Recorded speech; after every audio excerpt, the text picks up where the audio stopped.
Welcome to the LayerOps solution video.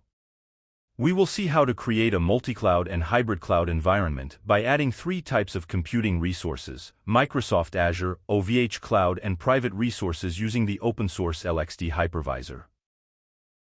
Let's connect to the web console and select the project in which we have previously registered our API accesses for the various cloud providers.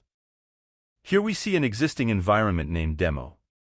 Click on the Create Environment button and enter the name of the environment you wish to create. In this step, we need to specify in which part of the world we want to deploy our resources dedicated to orchestrating our services. In step 3, we can now choose which cloud providers we're going to use to create computing resources and then deploy applications on them.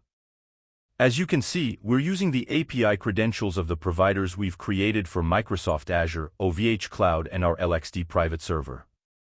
In particular, this gives us control and visibility over our consumption by associating an API key with a budget line, for example.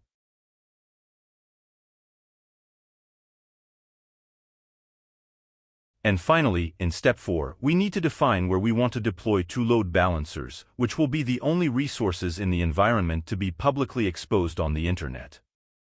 To be as resilient as possible, we choose two different providers, but we could simply choose one provider, but spread the two load balancers over two different regions. And that's it.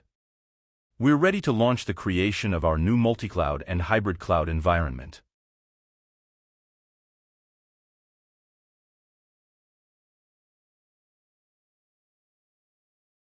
In just a few minutes, LayerOps had created our environment with several orchestrators and two load balancers spread over different cloud providers. With our environment created and available, we can now create our different resources to deploy applications, databases, or any other Docker service.